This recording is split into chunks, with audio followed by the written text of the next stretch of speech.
Hello dear students, welcome to this session. In this session, we would discuss about the poem When 40 Winters Shall Besiege Thy Brow, sonnet number 2, written by William Shakespeare. In the earlier session, we discussed about the author William Shakespeare. In today's session, we would discuss his poem When 40 Winters Shall Besiege Thy Brow. It is a sonnet number 2 of 154 sonnet that Shakespeare wrote over his lifetime. ಇಂದಿನ ತರಗತಿಯಲ್ಲಿ ನಾವು Shakespeare ಅವರು ಬರೆದಿರುವಂತಹ when 40 winter shall besiege thy bro sonnet ಬಗ್ಗೆ ತಿಳಿದುಕೊಳ್ಳೋಣ. Shakespeare ಅವರು 154 ಸಾನೆಟ್ಗಳನ್ನು ಬರೆದಿದ್ದಾರೆ. ಆ 154 ಸಾನೆಟ್ಗಳಲ್ಲಿ ಈ ಪ್ರೆಸೆಂಟ್ ಸಾನೆಟ್ ಏನಿದೆ ಇದು ನಂಬರ್ 2 ಸಾನೆಟ್. ಇದು ಎರಡನೆಯ ಸಾನೆಟ್. ಸೊ ಸಾನೆಟ್ ಅಂದ್ರೆ ಏನು? What is a sonnet? Sonnet is a short poem consist of 14 lines. 14 ಸಾಲುಗಳಿರುವ ಒಂದು ಸಣ್ಣ ಕವಿತೆ ಅಂತ ಹೇಳಿ ಹೇಳ್ಬೋದು. ಸೊ ಶೇಕ್ಸ್ಪಿಯರ್ ಅವರು 154 ಸಾನೆಟ್ಗಳನ್ನು ಬರೀತಾರೆ. ಆ 154 ಸಾನೆಟ್ಗಳಲ್ಲಿ 126 sonnets are addressed to a young man and remaining 28 sonnets are addressed to a dark lady. Both the young man and the dark lady names are unknown. Shakespeare published his sonnets in the year 1609. Shakespeare ಬರೆದಿರುವಂತಹ ಸಾನೆಟ್ಗಳನ್ನು 1609ರಲ್ಲಿ Thomas ಥ್ರಾಪ್ ಅನ್ನೋನು ಅವನ ಸಾನೆಟ್ಗಳ ಎಲ್ಲವನ್ನು ಕೂಡ publish ಮಾಡ್ತಾನೆ. So the present sonnet ಏನಿದೆ when 40 winter shall besiege thy brow, it is a prolonged fair youth sequence of sonnets and is one of the several that deal with the topic of procreation. So ಈ present sonnet ಏನಿದೆ ಇದು fair use ಸೀಕ್ವೆನ್ಸ್ಗೆ ಸಂಬಂಧಪಟ್ಟಂತ 1 to 126 ಸಾನೆಟ್ಸ್ ಏನಿದೆ ಇದು Young ಮ್ಯಾನ್ಗೆ address ಮಾಡಿ ಬರೆದಿರುವಂತಹ ಸಾನೆಟ್ಗಳಾಗಿದೆ. So ಇದು procreation ಥೀಮಿಗೆ ಸಂಬಂಧಪಟ್ಟಂತಹ ಒಂದು ಸಾನೆಟ್ ಆಗಿದೆ. First we should know about what is the procreating sonnets. Shakespeare writes these sonnets in an attempt to persuade his audience, a young man, to get married and procreate. So ಈ ಸಾನೆಟ್ಗಳಲ್ಲಿ Shakespeare Young ಮ್ಯಾನನ್ನು ಉದ್ದೇಶಿಸಿ ಈ ಸಾನೆಟನ್ನು ಬರೆದಿದ್ದಾನೆ. ಆ Young ಮ್ಯಾನ್ಗೆ ಒಂದು ಅಡ್ವೈಸನ್ನು ಕೊಡ್ತಾನೆ, to get marry and to have children. So ಮದುವೆ ಆಗೋದ್ರ ಬಗ್ಗೆ ಮತ್ತು ಮಕ್ಕಳನ್ನು ಹೊಂದೋದ್ರ ಬಗ್ಗೆ ಯಂಗ್ ಮ್ಯಾನ್ಗೆ ಅಡ್ವೈಸ್ ಕೊಡೋ ರೀತಿಯಲ್ಲಿ ಈ ಸಾನೆಟ್ಗಳನ್ನು ಬರೆದಿದ್ದಾನೆ. So the young man in these sonnets is selfish, attractive, self loving man who does not see the benefits of procreating or the reason to have children. ಇಲ್ಲಿ ಬರುವಂತಹ ಯಂಗ್ ಮ್ಯಾನ್ ಏನಿದೆ, ಈ ಸಾನೆಟ್ಗಳಲ್ಲಿ ಬರುವಂತಹ ಯಂಗ್ ಮ್ಯಾನ್ ಏನಿದ್ದಾನೆ ಅವನು selfish, ಸ್ವಾರ್ಥಿಯಾಗಿದ್ದಾನೆ, and ನೋಡೋದಕ್ಕೆ ತುಂಬ attractive ಆಗಿದ್ದಾನೆ. Self loving man, ಅವನಿಗೆ ಅವನ ಮೇಲಷ್ಟೇ ಪ್ರೀತಿ ಇರುವಂತಹ ಒಬ್ಬ ವ್ಯಕ್ತಿತ್ವ ಉಳ್ಳುವಂತಹ ಯಂಗ್ ಮ್ಯಾನ್ ಆಗಿದ್ದಾನೆ. So it does not find any benefits for having A children. ಅವನಿಗೆ ಈ ಮದುವೆ ಮತ್ತು ಮದುವೆ ಆಗೋದ್ರ ಬಗ್ಗೆ ಮತ್ತು ಮಕ್ಕಳ ಮಾಡ್ಕೊಳ್ಳೋದ್ರ ಬಗ್ಗೆ ಅವನಿಗೆ ಯಾವುದೇ ರೀತಿಯಾದಂಥ ಒಂದು ಸರಿಯಾದ ರೀಸನ್ ಅವನಿಗೆ ಇಲ್ಲ. So Shakespeare in an attempt to encourage the young man to procreate, he writes that having children will allow for him to multiply his own beauty, which will eventually fade, and as a result everyone will better from his offspring.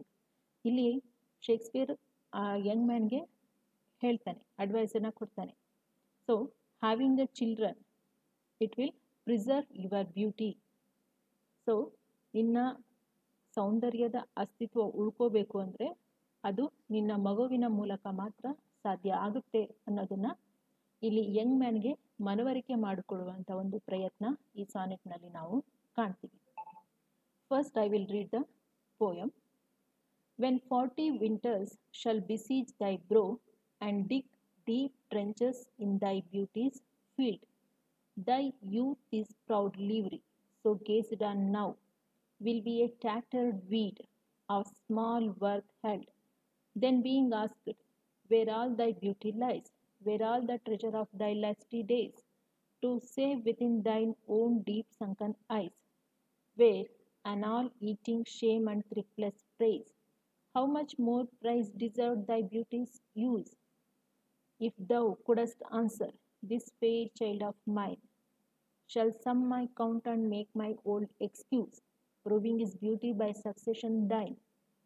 This were to be new made when thou art old, and see thy blood warm when you feelest it cold. So in this sonnet, we find many old English words like thy, mine,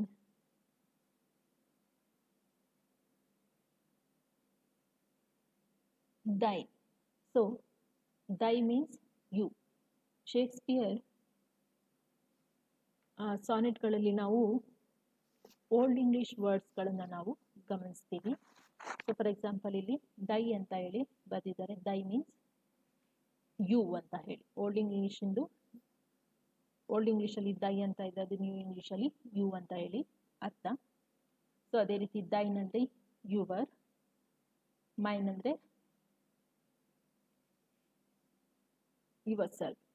yours ಅಂತ ಹೇಳಿ ಅರ್ಥ. So ಇಲ್ಲಿ ಮೊದಲ ಸಾಲು ನೋಡೋದಾದ್ರೆ, when 40 winters shall besiege thy brow and deep trenches in thy beauty's field. ಮೊದಲ 4 ಸಾಲುಗಳನ್ನು ಗಮನಿಸೋದಾದ್ರೆ, ಇಲ್ಲಿ the speaker giving advice to a young man and he telling that when 40 winters shall besiege thy brow, 40 ವರ್ಷಗಳ ಆದಮೇಲೆ, ನಿನಗೆ 40 ವರ್ಷಗಳ ಆದಮೇಲೆ so ನಿನ್ನ ಮುಖ ಸುಕ್ಕುಗಟ್ಟುತ್ತೆ ಅಂತ ಹೇಳಿ ಹೇಳ್ತಾನೆ. ಅಂದರೆ ನಿನ್ನ ಕಣ್ಣುಗಳ ಸುತ್ತ ಅಲ್ಲಿ ಗೆರೆಗಳು ಬರೋದಕ್ಕೆ ಶುರುವಾಗುತ್ತೆ. ಸೊ ನಿನ್ನ ಹಣೆಯ ಮೇಲೆ ಹಾಗೆ ನಿನ್ನ ಕಣ್ಣಿನ ಸುತ್ತ ಗೆರೆಗಳು ಬರೋದಕ್ಕೆ ಶುರುವಾಗುತ್ತೆ. ಸೊ ಆ ಡೀಪ್ ಟ್ರೆಂಚಸ್ ಅಂದರೆ ಫೀಲ್ಡಲ್ಲಿ ಕಾಣಿಸುತ್ತಲ್ವ ಗೆರೆಗಳು, ಹೊಲದಲ್ಲಿ ಹೇಗೆ ಗೆರೆಗಳು ಕಾಣುತ್ತೆ ಅದೇ ರೀತಿ ಮುಖದಲ್ಲೂ ಕೂಡ ಗೆರೆಗಳು ಕಾಣುತ್ತೆ. ಸೊ ಮುಖದಲ್ಲಿ ಗೆರೆಗಳು ಮೂಡೋದ್ರ ಅರ್ಥ ಏನು? That the person is being old, ವಯಸ್ಸಾಗ್ತಾ ಇದೆ ಅಂತ ಹೇಳಿ ಅರ್ಥ. ಸೊ ಇನ್ನು Shakespeare time 40 years is considered as a old age. So Shakespeare ಟೈಮಲ್ಲಿ 40 ವರ್ಷಗಳ ಆದಮೇಲೆ ಅದನ್ನು ಓಲ್ಡ್ ಏಜ್ ಅಂತ ಹೇಳಿ ಕನ್ಸಿಡರ್ನ ಮಾಡ್ತಾ ಇದ್ದಾರೆ. Because at that time people maximum ಅಂದರೆ ತುಂಬ ಕಡಿಮೆ ಅವಧಿಯಲ್ಲಿ ಬದುಕ್ತಾ ಇದ್ರು, 60 ವರ್ಷ ಆಚೆ ಈಚೆ ಬದುಕ್ತಾ ಇದ್ರು. ಸೊ ಹಾಗಾಗಿ 40 years it is considered as a good old age. So when 40 winters had passed, you would have been considered old. Here the speaker telling the young man that after the 40 years you will be considered as old. So the signing of old age, it will reflect on your face. ಆ reflection, ಆ ಏಜಿಂದು reflection ನಿನ್ನ ಮುಖದಲ್ಲಿ ಕಾಣುತ್ತೆ. ಯಾವ ಥರ ಕಾಣಿಸುತ್ತೆ ಅಂದರೆ ಮುಖದಲ್ಲಿ ಗೆರೆಗಳು ಮೂಡೋದ್ರ ಮೂಲಕ ಅದು ಕಾಣಿಸುತ್ತೆ. So the youth is proudly very. ಇವಾಗ ನೀನು ಒಳ್ಳೊಳ್ಳೆ ಫ್ಯಾಷನಬಲ್ ಆಗಿರೋವಂಥ ಕ್ಲಾತ್ಸನ್ನ ಹಾಕೊಳ್ತಾ ಇದೆಯಾ.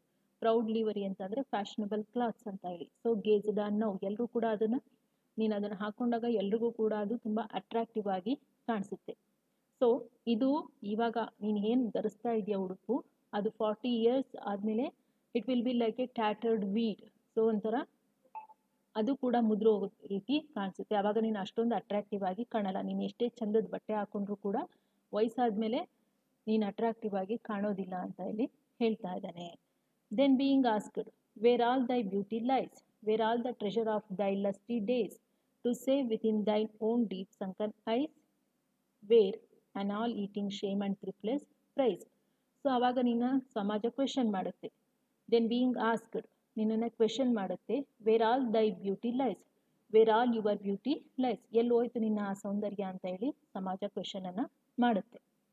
So where all the treasure of thy lusty days, so ಎಲ್ಲೋದು ನಿನ್ನ ಎಂಜಾಯಬಲ್ ಡೇಸ್ಗಳೆಲ್ಲ, ಎಲ್ಲೋದು ಅಷ್ಟೊಂದು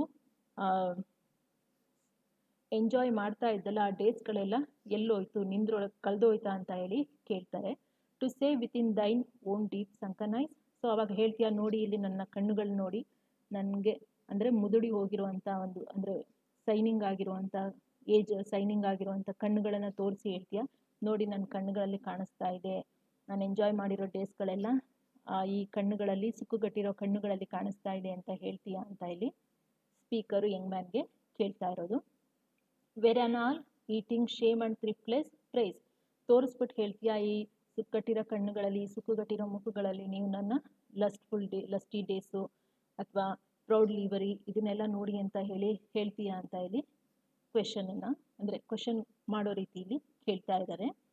how much more praise deserved thy beauty's use if thou couldst answer, so how much more praise deserved your beauty's use if thou couldst answer, ನೀನು ಆ ರೀತಿ question ನಿನಗೆ rice ಆದಾಗ, ಸೊಸೈಟಿಯಿಂದ ನಿನಗೆ ಆ ರೀತಿ ಕ್ವೆಶನ್ ರೈಸ್ ಆದಾಗ you will feel shame, so ನೀನು ಅಶೇಮ್ ಮಾಡ್ಕೊಳ್ತೀಯ, ನಿನ್ನ ಬಗ್ಗೆ ನೀನೇ ಶೇಮ್ನ ಫೀಲ್ ಮಾಡ್ತೀಯಾ, ನಾಚಿಕೆಯನ್ನು ಪಡ್ಕೊಳ್ತೀಯಾ, ನಾಚಿಕೆ ಪಡ್ಕೊಂಡು ನೀನು ಏನು ಅವರಿಗೆ ಆನ್ಸರ್ ಹೇಳ್ತೀಯಾ, ನನ್ನ ಕಣ್ಣು ಸುಕ್ಕುಗಟ್ಟಿರೋ ಕಣ್ಣುಗಳಿಂದ ನೀವು ನನ್ನ ಬ್ಯೂಟಿನ ನೋಡಿ ಅಂತ ಹೇಳಿ ಹೇಳ್ತೀಯಾ, ಅದಕ್ಕೆ ಬದಲಾಗಿ ನೀನು ಈ ರೀತಿಯಾಗಿ ಆನ್ಸರನ್ನು ಹೇಳ್ಬೋದು.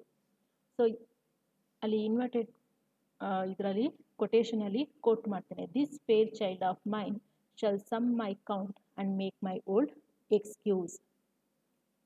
So Shakespeare addresses the fair youth, informing him that in short order he is going to lose his beauty, and his face is going to look like a plowed field. Once this happens, he will be ashamed and unable to maintain his reputation in the society. The only remedy for this is if the young man has a child to whom he can bestow his beauty, then he will have a valid excuse for his wrinkles, plus it will be as though he is himself reborn. So ಇದಕ್ಕೆಲ್ಲ ಒಂದು excuse ಅಥವಾ valid ರೀಸನನ್ನು ನೀನು ಸಮಾಜಕ್ಕೆ ಹೇಳಬೇಕು ಅಂತ ಅಂದರೆ, show here is my child and he is the reflection of my beauty ಅಂತ ಹೇಳಿ ನೀನು ಆ ಮಗುವಿನ ಮೂಲಕ ನೀನು ನಿನ್ನ ಬ್ಯೂಟಿಯನ್ನು ಹೇಳ್ಬೋದು. ಸೊ ನಿನ್ನದೇ ಮಗು ಇದ್ದಾಗ ನೀನು ನನ್ನ ಬ್ಯೂಟಿ ನೋಡಿ ಇಲ್ಲಿದೆ, ನನ್ನ ಲಸ್ಟಿ ಡೇಸ್ ನೋಡಿ ಇಲ್ಲಿದೆ ಅಂತ ಹೇಳಿ ಮಗುವಿನ ಮೂಲಕ ನೀನು ಉತ್ತರವನ್ನು ಕೊಡ್ಬೋದು ಅಂತ ಇಲ್ಲಿ ಹೇಳ್ತಾನೆ. Proving his beauty by succession then. So the speaker advises the young man, if anybody ask who is the successor of your life, you can say that by showing your child is my successor ಅಂತ ಹೇಳಿ ನೀನು ಹೇಳ್ಬೋದು. ಅಂದರೆ ನಿನ್ನ ಮಗುವನ್ನು ತೋರಿಸೋದ್ರ ಮೂಲಕ ಇವನು ನನ್ನ ಸಕ್ಸೆಸರ್ ಅಂತ ಹೇಳಿ ಹೇಳ್ಬೋದು ಅಂತ ಇಲ್ಲಿ ಅಡ್ವೈಸನ್ನು ಮಾಡ್ತಾನೆ. In the last 2 lines, the speaker says, this were to be new made when thou art old, and see thy blood warm when thou feelest it cold. In the couplet, the speaker suggests that have a child won't just be good for appearances, it will actually make the fair youth feel more youthful as well. His blood turned metaphorically cold with old age, but it will flow warm again through his child. In the couplet, speaker ಸಜೆಷನನ್ನು young ಮ್ಯಾನ್ಗೆ ಕೊಡ್ತಾ ಹೋಗ್ತಾನೆ. ಏನಂತ ಹೇಳ್ತಾನೆ ಅಂದರೆ, ನೀನು ಸತ್ತ ಮೇಲೂ ಕೂಡ ನಿನ್ನ ಬ್ಯೂಟಿ ಪ್ರಿಸರ್ವ್ ಆಗಿರಬೇಕು ಅಂತ ಅಂದರೆ you have to have a child, ನೀನು ಮಗುವನ್ನು ಮಾಡಿಕೊಳ್ಳೇಬೇಕು ಅಂತ ಇಲ್ಲಿ ಹೇಳ್ತೇನೆ. To marry, to get marry and to have children ಅಂತ ಇಲ್ಲಿ ಸಜೆಷನನ್ನು ಕೊಡ್ತಾನೆ. To conclude this poem, Shakespeare's Sonnet 2 is the second procreation sonnet. It urges the young man to have a child and thereby protect himself from reproach by preserving his beauty against times destruction. If we look upon the structure of the poem, as I told, this is a sonnet. Sonnet means it is a poem consists of 14 lines. So it is a Shakespearean sonnet. In English, we find two types of sonnet. That is, one is Shakespearean sonnet and another one is Petrarchian sonnet. So Shakespeare follows his own form of sonnet, which consists of 3 quatrains followed by a couplet. So 4 ಲೈನಿನ 3 ಸ್ಟ್ಯಾನ್ಸಾಗಳಿರುತ್ತೆ. ಹಾಗೆಯೇ ಕೊನೆಯಲ್ಲಿ 2 ಕಪ್ಲೆಟ್ಸ್ಗಳು ಇರುತ್ತೆ. It follows the forms of typical rhyme scheme. ಇವನ rhyme scheme ಯಾವ ರೀತಿ ಇರುತ್ತೆ ಅಂದರೆ A B C D E F G G.